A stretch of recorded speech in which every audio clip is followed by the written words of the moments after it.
Let's see. Another question. Michael asks, Dana, can scapegoats become narcissists? I often read that golden children do, but as people who are pathologically envious, what could a golden child possibly envy if he or she is often the privileged one? So, okay, let's back up here. Can scapegoats become narcissists? Yes.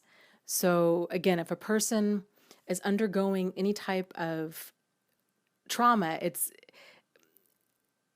so there's this let me kind of back up a little. So there's the kind of this whole theory on how personality disorders take shape, and it's this thought that they're basically defense mechanisms to a traumatic or a PTSD like engendering type home. So if you have this trauma going on where you've got a narcissist as a parent and you've got most likely like a codependent as the other parent, and so there's just this constant chaos and in the home, then as children are going to have to learn how to survive that home because they're not adults, so they can't leave. And so in order to survive that environment, they tend to use a couple of different coping strategies. Narcissism is more of the like quote unquote fight mode. So it's kind of this hyper inflated like sense of self, but it's more of like a false self because the true self, a healthy self, an authentic self was never allowed to blossom. It was never allowed to develop because again, like if you have one narcissist, like head honcho narcissist in a family, whether it's a father or a mother, if you've got a person that has kind of like that strong of a personality, and I say that because it's really like a lot more than that, right? But where they're so overbearing, they're so controlling, it's so all about them, it just snuffs, it grinds down, it snuffs out that light in other people because it's like there can be only one, right? Like it's the narcissist's way or no way. And they're continually kind of either grinding people down or like one-upping them.